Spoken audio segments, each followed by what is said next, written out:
If your fashion wish list lives rent-free in your brain, you need to be on Poshmark. With Poshmark, you're shopping millions of listings from thousands of closets, each curated by someone with their own style. Vintage finds, designer pieces, and everyday staples all in one place.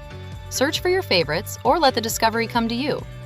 Poshmark makes it easy to find what you actually want to wear at prices that feel like a quiet win. Download the Poshmark app today and use code PODCAST10 when you sign up to get $10 off your first purchase. Hey, folks, and welcome to Typology, the show on which we explore the mystery of the human personality and the great human adventure all through the lens of the Enneagram. My name is Anthony Skinner, your producer and co-host. So happy to have you here today, folks. I know I say that often, and I really do mean it, and I'm excited about this guest, and it's another thing I say often, and it's because we get to have so many just top shelf people on the show today, talking about Dr. Alison Cook, and I have to tell you, I love this one again. Alison is a psychologist, author, and someone who has done such thoughtful work at the intersection of psychology and faith, so that's deeply appreciated on this program. There's a groundedness to the way she talks about her inner life that I personally really appreciate. She has a brand new book called The Secure Soul, and we get into some of the territory. She explores their confidence, the shadow side of ourselves, the parts of us we've learned to hide or push away, and what it looks like to reclaim those parts of ourselves and become more whole. There are several moments in this conversation where I found myself thinking, ooh, that's really good. And I know you will too. So I think you're going to get a lot out of this one. Make sure you go pick up The Secure Soul by Dr. Alison Cook. And now, without any further ado, here is the man of the hour, Ian Cron.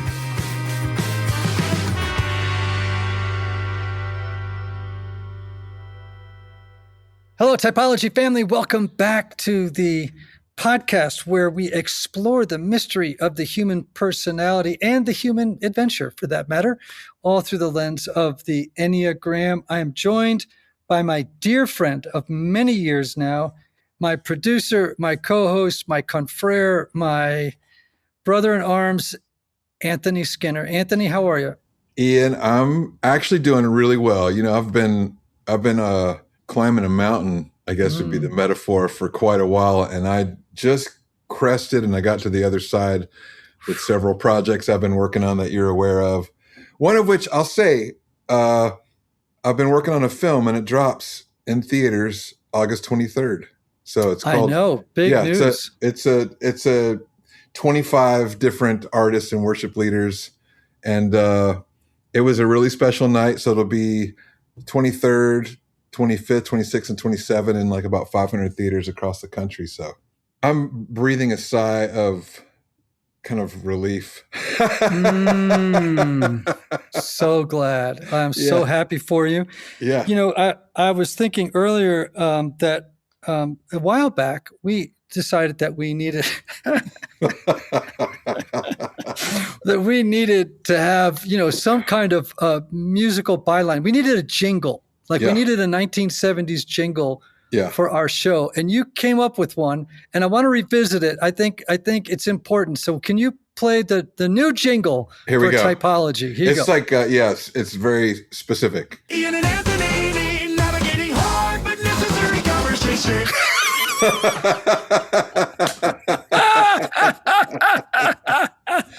Hard but necessary conversations. Ian and Anthony navigating hard but necessary conversations. Oh, one more time. Yes, here we go. Ian and Anthony navigating hard but necessary conversation. I like how it ends. It doesn't actually say conversations. It goes, necessary and hard conversation. Yeah, totally. But we're not trying to forecast that today is going to be a necessary but hard conversation. Oh, well, we don't know if it's going to be a hard conversation, but it's going to be a good conversation. Necessary. And necessary. It's a very necessary conversation. On the show today, as you mentioned at the opening, we have returning to us the author of Boundaries for Your Soul, which we loved, and we helped sell a couple of those 100,000 copies of that book. And today, Dr. Alison Cook is back with us to talk about her new book, The Secure Soul. The Secure Soul, Finding Inner Strength and Connection When Trust Doesn't Come Easy. That is a necessary but hard conversation. Alison, welcome back to Typology. You guys are awesome. Oh, gosh. We have 3 crowds, Alison, and that was the big one. So was you're worthy of the big one today. Yeah, you didn't get the polite golf applause crowd. There's a slow clap. There's a golf arena. clap. That's right. The Jason Kelsey intro. There you go. That's right. We're so glad you're back. How are you? I'm good. I'm great. I'm really thrilled to be with you guys. This is always a delight. You guys are fun. This will be a great you were so conversation. kind and had me on your podcast last week. Yes. We recorded it on the release of my book, the re-release of my book, Chasing Francis. Rich, wonderful conversation. I anticipate today will be the same. So the secure soul, you start with an idea, or there's an idea in the book that really hit home with me. My wife is finishing up her master's in counseling with a specialization in addictions at Hazelden. Oh. And she was, she's 10 hours a day, right? Just working. And I was in a kind of contrarian mood. You know how that happens, Alison? Sometimes Yes. you get my little, my little part, my contrarian part let loose. Okay. And she was talking about how great therapy is and blah, blah, blah. I go, oh, really? Is it all that great? I was like, first of all, it's only been around for about 100 years. And after 100 years of therapy being loose in the world, people are more miserable today than when it came out, right? Since the advent of psychology, we are more lonely, unseen, miserable, depressed, anxious, neurotic, you name it. We are all of those things. And we still feel not so great. It seems to be getting worse, right? This is a great way to start off this conversation. Hit the applause button, Anthony. I honor the contrarian part of you. I see that part of you and I honor that part of you. No, I do think it's an interesting thing to notice that I think you're tagging on. We say, we're the most psychologically informed generation ever, yet we've never felt more disconnected, which is also my own, you're sort of, I don't know if I want to call it love-hate, but, that's always been kind of my, that's why I studied both religious studies, theology, and psychology. Because I'm like, somehow these things, you can't just talk about the nervous system and you can't just talk about cognition without talking about meaning and purpose and suffering and, all the other things that are just part of life that, so yeah, I think there's a little bit of a dissonance there, a little bit of a paradox there. So the title, The Secure Soul, I think presumes that the reader will see this on the shelf and go, I need to read that because I feel insecure. And so what is the root of all this insecurity that people feel, do you think? Well, all I know is I'm a very insecure person. So in this book, I'm less of an expert. Hold on. I got to stop you. No. Hold on, Anthony. We need the sound of a truck backing up. Beep, beep, beep, beep, beep. Okay. What did you just say? You just said, okay, because you don't present. You present as a socially confident, together, accomplished person. You don't strike, on first blush anyway, as an insecure person. What does that mean? I've struggled with insecurity my whole life. Yes. We're on an Enneagram show. I'm an Enneagram 3 strong wing 2, right? So sure, what you see on the outside is one thing, but in this book, I'm showing up as less of an expert and more of here's my journey through reconnecting to these places inside of me that grasp for control, that hide in the shadows, that second guess myself every second, that wonder, I'm also a high empath, that wonder about how every word I'm saying is landing on somebody, right? So this is less me coming in as the expert saying, here's what insecurity is and your 5 steps to solve it, and saying, I struggle with this to this day. Here's what's helped me. Right? Here's what's helped me. So it is a combination of, I've found a lot of help in this inner parts work, but it's also a spiritual formation journey of of returning when I notice the inner contrarian, or I notice the inner, for me, inner comparer. I just have a vicious inner comparer, or inner, I sometimes call it my inner eviscerator, which is, like a inner critic, on steroids. Noticing those movements, and it's years of practicing noticing those movements and returning to love, returning constantly. I am loved even here. This is a daily thing for me. This doesn't go away. So the secure soul in my mind is learning how to make that return. It's not that you don't feel insecure, that you don't have those moments of self-doubt or second guessing yourself or comparing yourself or whatever the thing is that you struggle with. So that was kind of my starting point. It wasn't I have all the answers. I was like, this is something I know a lot about personally. Yeah. Wow. Well, you're an expert in internal family systems as well as in attachment theory. Yeah. And I'd love to circle back on what's happened in the world of internal family systems at some point. But, I heard a quote the other day from Gabor Mate. I was reading The Myth of Normal. Have you read that? Yeah, it's great. Yeah. And he says, I think I mentioned this on your show, right? That as a child, we have to make a choice. Or all children are faced with a choice between attachment and authenticity. Yeah. And when faced with that choice, they will always choose attachment. Yes. And so authenticity goes out the window, right? In other words, I have to become whoever these people want me to be in order to remain attached to them. Yes. And then and so then it seems to me that part of the journey of the secure soul, and this is just a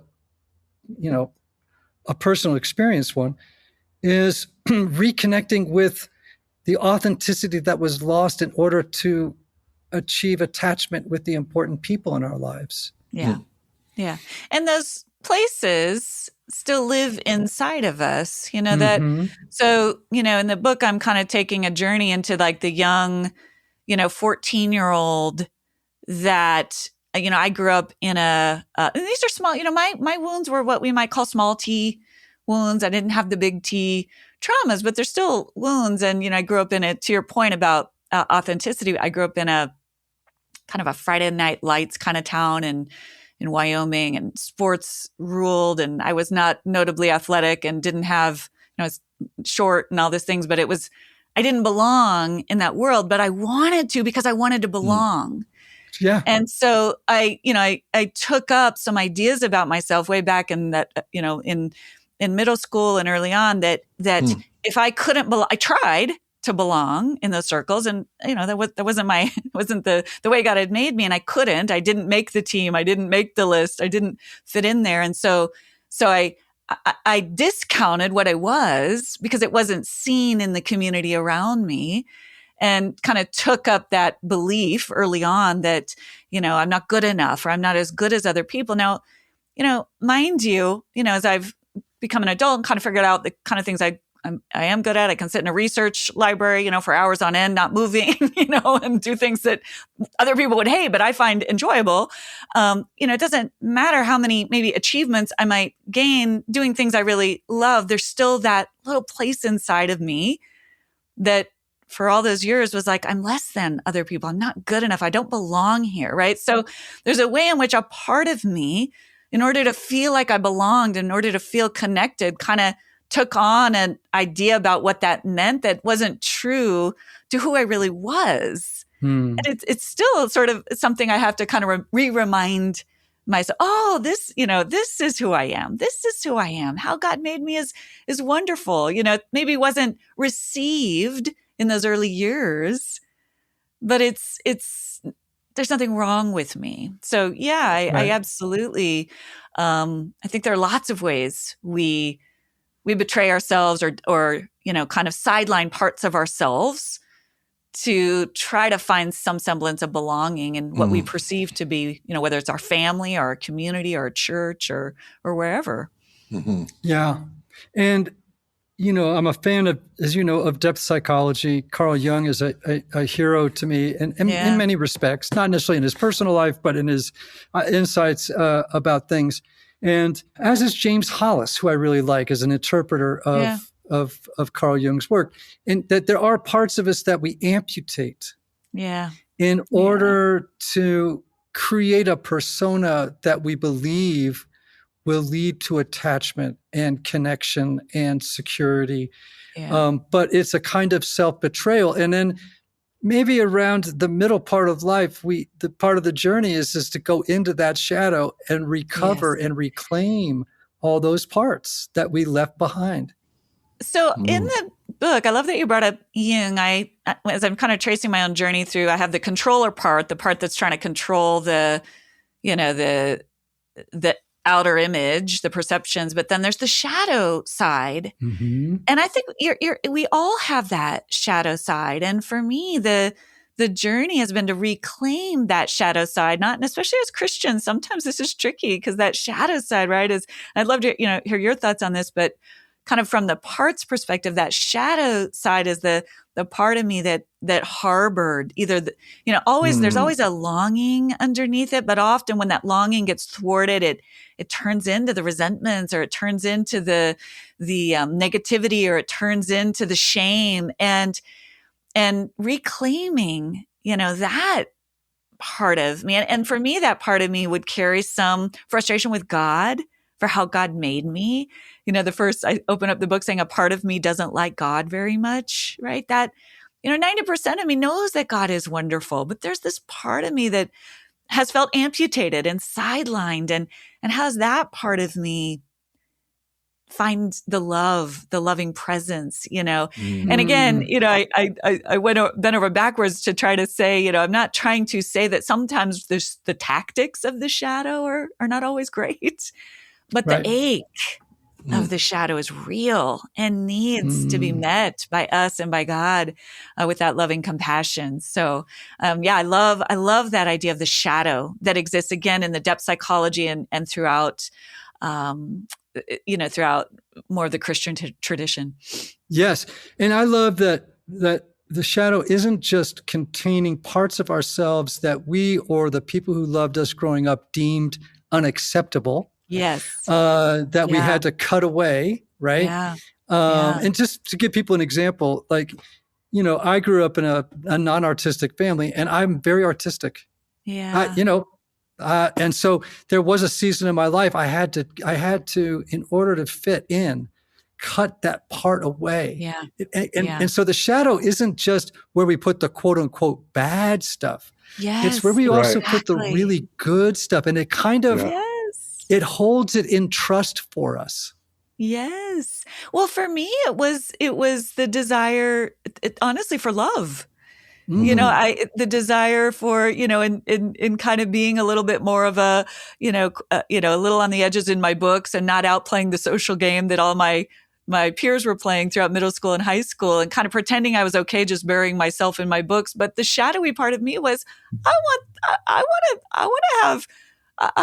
to have love. I want those things. And that's not a bad thing. I just didn't know how to get it. So I buried it, and I watched a lot of soap operas and read a lot of Sweet Valley High books, because I needed an outlet for it, Yeah, right.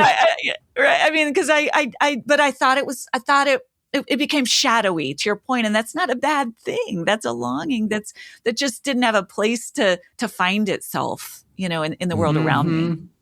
Yes. Yes.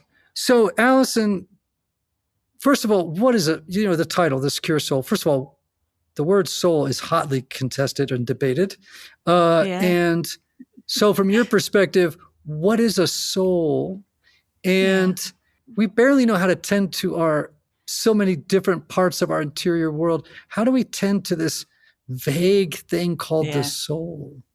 Yeah. I mean, I think of the soul as, I guess the simplest way I think of it is the God image, that, Genesis 1:27, it includes all the things, the emotions, the mind, the thoughts, the nervous system responses. It's what makes us so special and unique. So I'm not tackling it super theologically, but instead what I tried to do is create a metaphor. And when I'm inviting people into this work of soul tending or soul mending. For me, I live at the base of a mountain, and I know you're near a mountain right now. I grew up at the base of a mountain and now live at one too. I imagine the soul as a mountain. And for me, it's this idea of, and I try to lay this out, it's like taking a path into something that's complex. It's vast. There's a lot of terrain. It's not static. It's not one thing. There's dense forests. There's, shadowy caves. There's wildflowers that are beautiful. It's a mystery. There's the soul. I think, how do we define God? It's like we're made in the image of God. How do we define this soul, this us that we were made in the image of a God that's so vast? Well, we're a little mini image of that vastness. And so I always think about, Jesus said, love God, love others as yourself. I'm trying to zoom in on that. That self piece of that equation is so much more than just what you see on the surface. It's that vast inner terrain that is as vast as that mountain. And so that's kind of that quality, that allegory quality has been almost more helpful to me than some of the more didactic ways to understand it. It's vast, it's complex. There's a lot in there. It's a big country. It's a big country. And some of it's kind of like, I don't know if I want to go to that part of the country. I like kind of shutting that part down. And some of the parts of the country aren't as pretty as others, but it's worth looking at, not to the exclusion, and this is where I think therapy can get a bad rap, not to the exclusion of others or God, obviously, right? And also I think it's best looked at and explored with God, with the Spirit, with us, kind of peeking around the scary corners, not alone, and sometimes with other people. So I think I've always, as a therapist, I've loved kind of peeking into the souls of others. I think souls are just beautiful, a beautiful reflection of God. And so to kind of learn how to turn that inward, right? To go, how do I look at my own self and my own soul has been a journey. But that's kind of how I want people to see it, as just, yes, is it a kind of a mountain, kind of a lot to look at? Yes. Go at your own pace. Don't do it all at once, but there's there's so much worth tending and discovering and exploring in there. Yeah. As you were talking, I was thinking about this definition of soul. And, I've heard, a million different takes on it, from Dallas Willard to Karl Rahner to, Catholic theologians, Protestant theologians, you name it. But it seems to me that it is this signature animating energy. Yeah. That is utterly unique to each of us, right? Now, similar in some ways. Of course, there's overlap and between us and other people, thankfully, right? But it is this inner animating energy that pulls us forward into life, hopefully to give birth to, so that life can give birth through us something that the world needs, right? That's like beautiful. Something like that. Not quite sure. I mean, one of the questions I ask clients sometimes is, what wants to be born through you? That's beautiful. What wants to be born into the world through you? Yeah. And that's a soul question, though. That's not a cycle. Do you know what I'm saying? Totally. That's in soul country. It not in the room of, I'm not sure what the rearrange your thoughts or I mean, it's I know it's more, it's deeper. It is. I love that. The other thing I think that's fascinating about the soul and this work of kind of is that we have the capacity to observe ourselves, to be aware of ourselves. I love my pups so much, and when I have to leave them, I feel so bad. And so I was researching one time, do my dogs feel sad? And what I learned is that they do feel sad, but unlike us, they don't have the capacity to become aware that they're sad. And so, and that kind of mitigates some of the sadness, if that makes sense. Because if you think about humans, we have the sadness or the frustration or the shame or whatever, and we're aware of it. And it's in that awareness, that ability that God gave us to, which I think is what is the God image, is part of what makes us like, we can recognize, oh, this is happening. And then that awareness becomes part of our agency, to your point about what does this all mean? And it's so much deeper than just, I need to, figure out how to change that thought or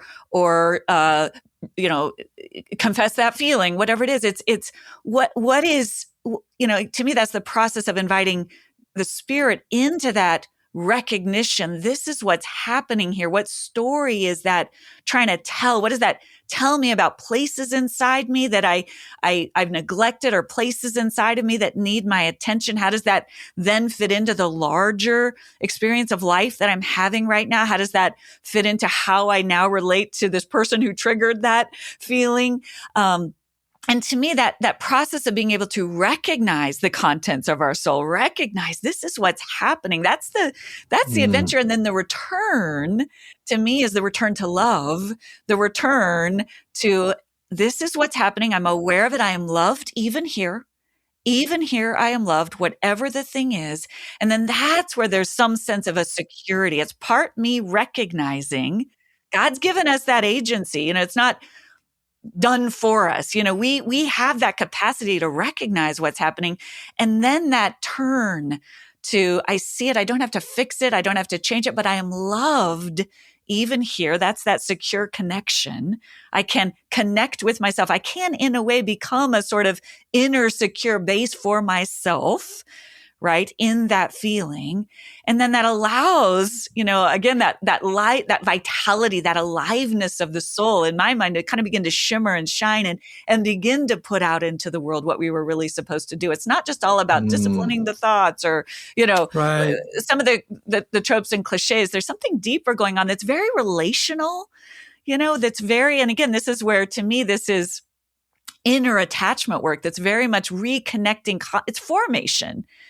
Reconnecting constantly to love, capital L, love. Right. Yeah, it almost sounds like what you're talking about is forming a secure attachment with God. Exactly. Right. Yeah. Right. We don't often think about attachment theory in that way, right? We think about, my parents led me to have an anxious avoidance, or anxious or avoidant or, mixed, kind of attachment style, or disorganized. You're talking about, how do I allow, I don't even know what the word is, or give my consent to a secure attachment with God, which then makes possible my going into places within myself where I can have a deeper conversation with who I am. Part of why I wrote this book is all attachment theories everywhere. There's obviously a lot that's so helpful about it. And I'm such a fan of Yalom, our buddy Irv Yalom, existential psychotherapist, who really saved me because of the existential piece when I was studying psychology. And he's got his 4 ultimate concerns, but one of them is isolation. And what he means by isolation is that on some level, no one can ever fully know my inner life. Not the best spouse in the world, not the best parent in the world. Now, this isn't to take off the hook. Parents are really important. Spouses are really important. Friends are really important. All that is important. All the stuff we typically think of attachment is really important. And also, at the end of the day, if I can learn how to be that secure base for myself and with God, and the two of us, I believe, work together. It's in partnership. God, I'm the agent of recognition, and God is the love that is right there with me. That's a third, right, of that equation, right? That attachment. It's not all just parents. It's not all just finding the perfect spouse who finally sees me and makes all my wounds go away, which I think to a little degree, a little bit in culture, sometimes that's what attachment theory can get reduced to. I have to have the perfect parents, or I got to find the perfect spouse who finally sees me and is there for me and shows me that kind of love. And that those things help a lot, but I'm actually trying to cast that inner place that I think is often missed and overlooked, of what does it mean to be that presence for myself in partnership with God, to bring God's love to all those places within me. Because then with my spouse, who's wonderful, even on those days where he's like, I don't quite get it, it's okay. I'm like, I don't need you to get me perfectly because, I know me and God knows me. And you know me enough. And I'm so grateful for your efforts to know me and how you increasingly know me more over time. And also, it's okay. That to me is the secure base, that inner base of love. Yeah.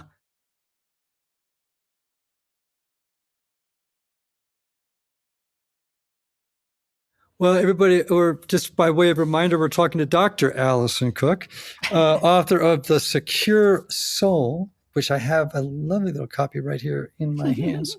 I love what you just said about the ways that we try, we think that this perfect partner, and sometimes it's the perfect job, or, it could be lots of different kinds of expressions being the perfect of it. parent, having the perfect kids. Yeah, all the above we think is going to solve the problem, but ultimately, nobody can know us fully, and we can't. Nothing will destroy a marriage or a relationship more than putting the pressure on another person to love us perfectly and to know us perfectly. That is a recipe for divorce. And I've seen it lead to divorce a zillion times. I mean, it's an old, well-rehearsed story. So I want to go back to these terms, the controller and the shadow. These are parts, right, of us. And you kind of alluded to them in your own experience a few moments ago. Are they helpful? Are they not helpful? I mean, do you know what I'm saying? Like, that's what some people are thinking, because actually the term controller and shadow, neither one is good advertising, right? It's they're kind of like, oh, that doesn't sound great. Yeah, they are. I mean, they're trying to help, right? They're trying to help. And, in IFS, there's different, I kind of used my own language for these just to be a little more imaginative, but IFS, it's kind of like the manager. And these are the parts of us we all have. They're the parts of us that are trying to prevent pain, right? So they're the parts of us that are trying to put our best foot forward. And they are trying to help, and they're important. It's not wrong to want to put your best foot forward, but they get extreme. And they get extreme when they're trying to earn love. And so, for example, all this, you could list a bunch of behaviors, and that same list of behaviors could be healthy, or it could be motivated by, I'm trying to prove my worth. I'm trying to earn love. You think about religious language. You think about someone who is showing up at church all the time, or, the one that always, is everything, to all people at all times. That could be a beautiful expression of love, or it could be a controller feeling like, if I don't make all people happy at all times, I'm not gonna be worthy of love. Right, which is a 2 on the Enneagram. Right. Thank you. Yes, exactly. And so that's the controller's job, is that part of us. It's just that part of us. It shows up so often as our Enneagram number when it's getting extreme. And our job, again, as that kind of that observing witness, that the part of our soul that can notice that and become aware of that. Oh my goodness, what's happening here? I can't stop. Those are some of the cues, like, I can't stop, or the shadow kicks up. I see them as working in tandem. The shadow kicks up. So I'm helping all of these people over here, and I'm really resentful of them over here. Right. So the controller part of me is like doing all the things, and the shadow part of me is over here either down in a bag of cookies, or binge watching Netflix, or seething with resentment because I'm actually exhausted and don't want to be helping all these people, right? And so the shadow actually has some important information. That's maybe not doing the right strategies. Both of the strategies are off, but the controller maybe to some degree wants to help, but also has gotten misguided. The shadow's over here going, this is too much. I don't like this. There's valuable information there. And so the goal is to begin to recognize these movements within, begin to notice them, and begin to lead and shepherd your own soul in partnership with God into health. So the health might be, again, the controller has to shift. I actually, in order to meet some of these needs over here, so I'm not just downing, cookies or wine or whatever at night, I got to say some no's. I got to pull that in. I might have to do some work because that feels terrifying to me because I'm afraid of disappointing people, but my controller is going to have to change in order to create space so that my shadow can, instead of trying to escape, can help me find real relief, can learn to rest, can find healthy outlets, can take a break and find healthy pleasure, healthy comfort, right? So our job is to shepherd these different parts of us. And so they're neither good nor bad. They're just, they're like children. We have an inner family. We have to parent them. We have to shepherd our inner soul, our inner landscape as we get to know it.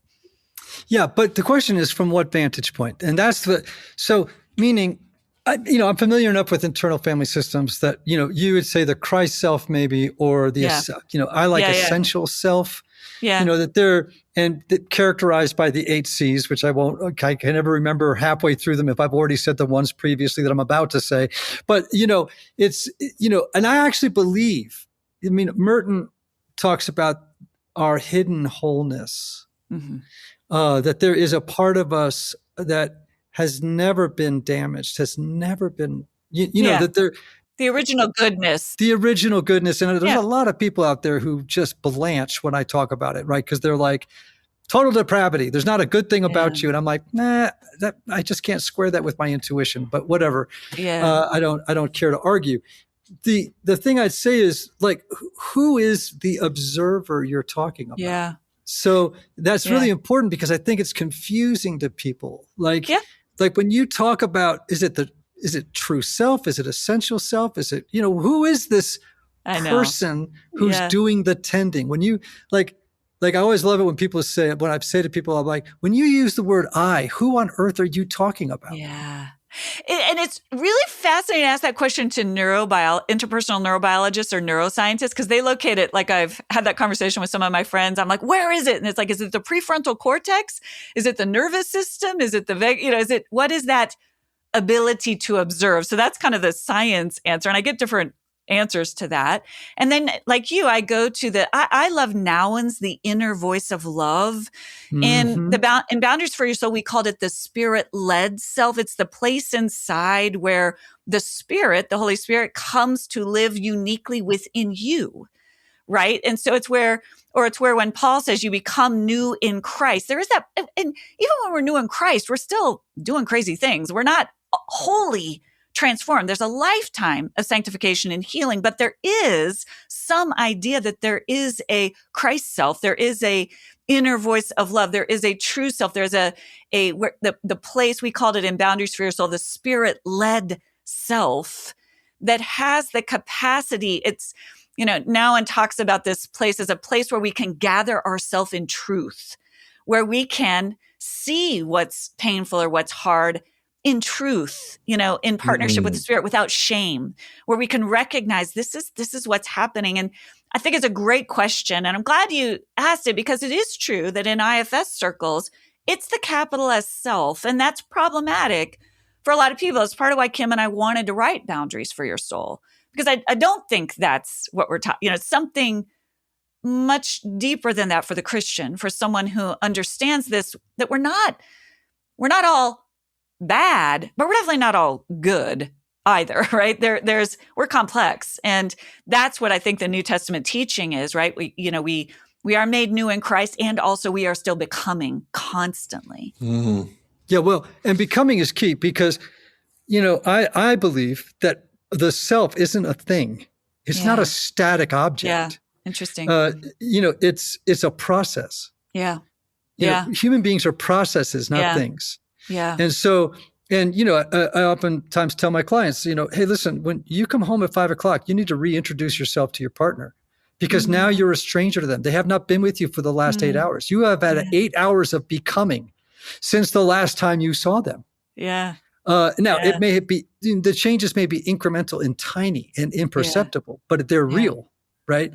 And so I love the idea, and this is one of the things that the internal family systems has really helped me actually even help others to understand their interior world, because I do believe in that Christ-led self inside that is whole and has the capacity, with metacognition, the ability to stand back from their moment-to-moment experience, to observe their interior landscape. As you've used the word notice about 6 times in our conversation today, to notice what is happening among my different parts. My controller is doing this. My shadow is doing this. my inner crybaby is doing this, and I've got all kinds of little parts, and then to be able to lead them from a place of kindness and compassion, because it's interesting as you've been talking, I keep thinking maybe you always have been a contemplative, but this is very contemplative theology. What you're describing is, you've mentioned Nouwen and some others.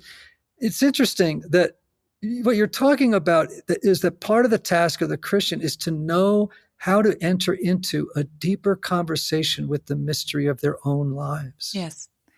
Yeah, this is me, my more contemplative side coming through in this book. It's because I've always identified with, I've lost the title, but St. Teresa, the internal castle. Oh, interior castle. Interior castle, right? That's what she's going deeper and deeper and deeper within her soul. And there's all these different chambers. And, I've always just been like, there's something to that. There's that vastness again, that's so much. And that's why even when I studied psychology, I always was drawn to the existential psychotherapists who allowed for some of that mystery, right? Some of that things aren't always just solvable, right? And that's part of the journey, and that's part of what I think keeps us close to Jesus in a way, because it is vast.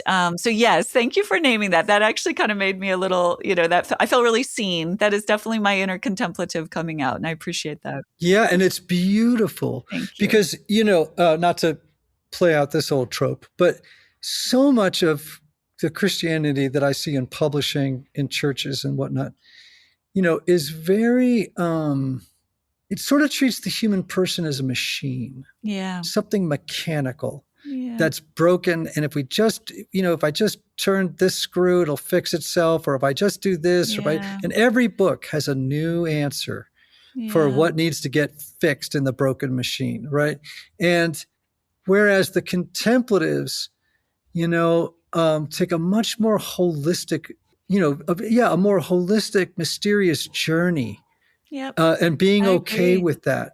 And, so I wonder, what do you say to somebody who's like, this all just sounds very self-interested.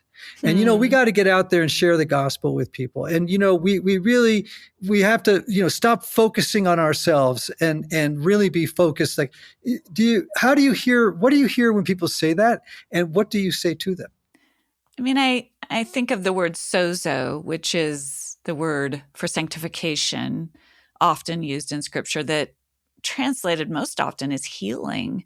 This is a journey of healing. And I think of the parable of, the lost coin and the parable of the lost sheep. And I think that those parables don't only apply to all the masses of people out there. They apply to all the parts of my own soul, right? Jesus wants to heal every part of us. Jesus wants to make us whole. Like, that's just as much a part of it. And that's a process. That's not a one-time thing. That's a lifelong process for all of us. So I love, my brothers and sisters who are out there, they're apologists or they have different gifting. God bless.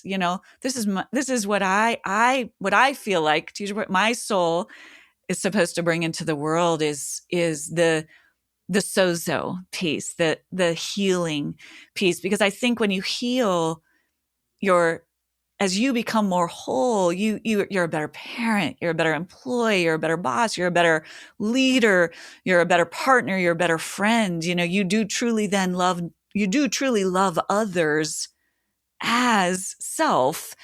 Right. And as we are compassionate with ourselves, we know better how to be compassionate with others. So yeah, I think this work really matters, and I think it matters for all of us, and it's not to the exclusion of the other stuff out there. So, yeah, I mean, but just to dig down a little deeper, what's the difference between fixing and healing? That's a great question. And I honestly think healing can become a sort of modernized version of I've healed, right? I'm not sure healing is a destination either as much as fixing. And I think what I would say is, and what I tried to show in the book, and that's why I wrote it as a story. It's more of an allegory than anything I've ever written, kind of an imaginative spin on being with younger versions of myself. And I think that's the power of allegory. That's why we love Lewis and Tolkien and what you did in Chasing Francis and writing a book, right, with spiritual truths in it, right? I tried to do that with this book because I think it's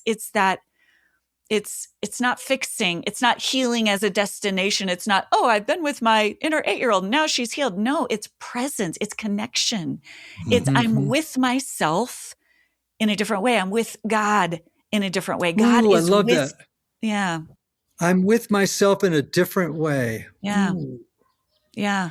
that's rich. So I still have the same insecurities, but now I am love and that's what's changed. I'm not a machine. Like I'll still have, I am with myself in a different way. I can slowly over time.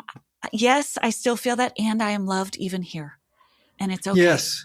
Yeah. Oh, I love that. I was in a group of men not long ago, and most of them much younger than I am, and really struggling with addiction.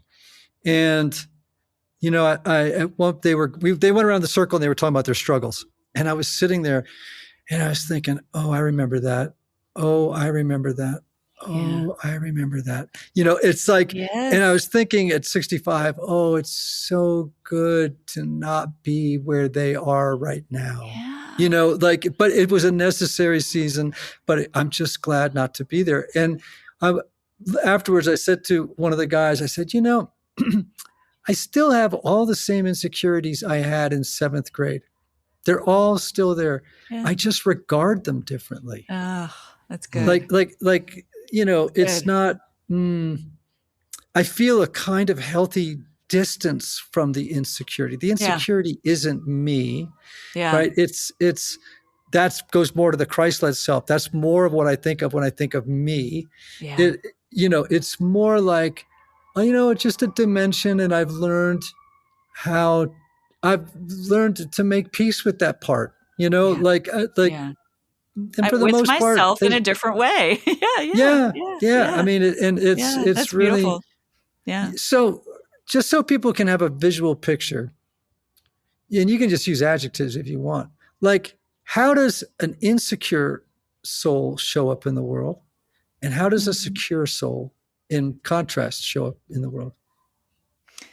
Well, paradoxically, I think an insecure soul shows up trying to prove itself, trying to prove that it's not insecure, that trying to be loud about how confident it is, how certain it is, how much it has it all together. I mean, in my mind, the more I've grown, the more I'm like, those are the people I'm like, oh, I don't know. I think a secure soul knows, oh, I will question my worth. Of course I will. And I am loved even here.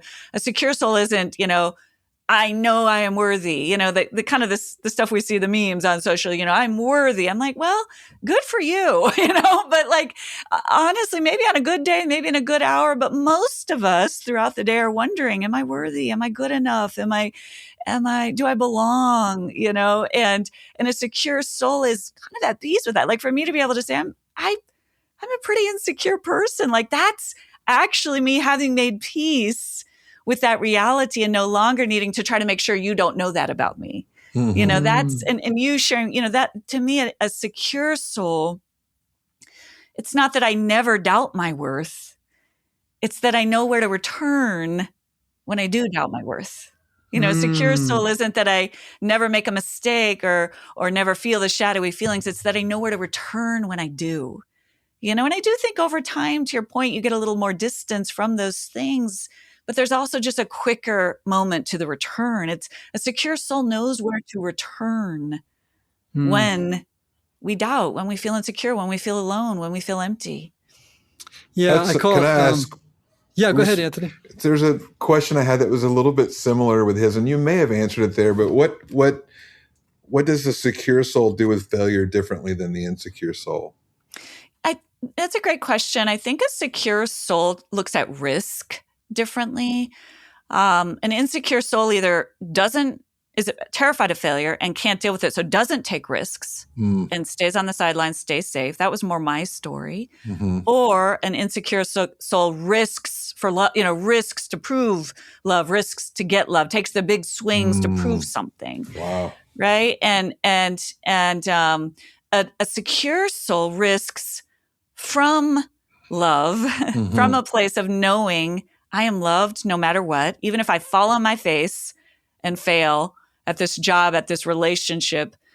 A secure soul takes the risk knowing I am loved even then, as opposed to avoiding risk or risking to get something out of that. So a secure soul, I think, learns to risk from love rather than trying to get love. And again, that goes back to that secure base in love, which I believe originates in God, in divine love. If you got it in a great parent, it's so helpful. And also that secure base, when you think about attachment, it's talking about a parent who's secure and loving those children explore more and fail more because they know they have a place to return to after they've fallen, after they've failed. They know someone will be there to pick them back up. And I think we all have that available to us in capital L love and in divine love and God's love as that secure base. So if I go out and fail, it hurts. I don't like it. It stings. And I am loved even here. It's good. It's interesting. I always thought about a book title because I think I'm always thinking about what is the gospel? What is the, if you had to get it down, and I've said things before if I had to summarize the gospel, it's just you are loved. Or another summation of the gospel I have is the words "and yet." Yes, I love that. For while we were, and yet. While we were still sinners, Christ died for us. In other words, it just seems to me the gospel is just filled with and yets. Yes, that's right. That I think if you know that, then you will have a secure soul, right? Yes. Oh yeah, I messed up, and yet, that's it. Yeah, I love that. I love that, and Alison. There's not a time when we've had a conversation that I did not leave richer for the experience. Same. I feel the same. I really do. I love your work. I love this book. Everybody look, The Secure Soul. Get yourself a copy. You are one of the, after a lot of years of being around it, you're one of the handful of faith-based writers I trust. And I trust that there will be a depth of information and ideas that will be, you will make them simple but not dumbed down. And I think that's a particular charism, the ability to do that so that people can get their heads around it, because they pay people like you and I to sit for long hours in libraries and then to take that information and make it so while they go to work, they can come home and read about, whatever. That's our little contribution to life's, feast. And so, I just want to thank you for the book and for being on, and just tell people about the podcast, tell people about your website, blah, blah, blah, all the stuff. Thanks, Ian. Everything is really at dralisoncook.com. There's the Best of You podcast where I have great guests on like Ian, and we go deep into, because I love learning from other people. And then the book is The Secure Soul. You can get it anywhere. And I guess that's probably the best place is the website. It has all the things. Beautiful. Anthony, do we have a round of applause for Alison? Is one available? Just hold on. And by the way, just so people get familiar with it, could you please play him our jingle? Yes, for sure. Ian and Anthony navigating hard but necessary conversation. Just so everyone knows, that is not going to be our jingle, but I wish it was. That's awesome. Navigating hard but necessary conversation. Yeah. Totally. Alison, again, thank you so much. Anthony, I love you. Love you. As always. Thanks, Alison. Yeah. Thank you, guys. You're the so best. So fun to have you on. And everybody, we love you. And may you have love. May you have joy. May you have peace. May you have healing. And may you have rest. Until the next time we're together, be well.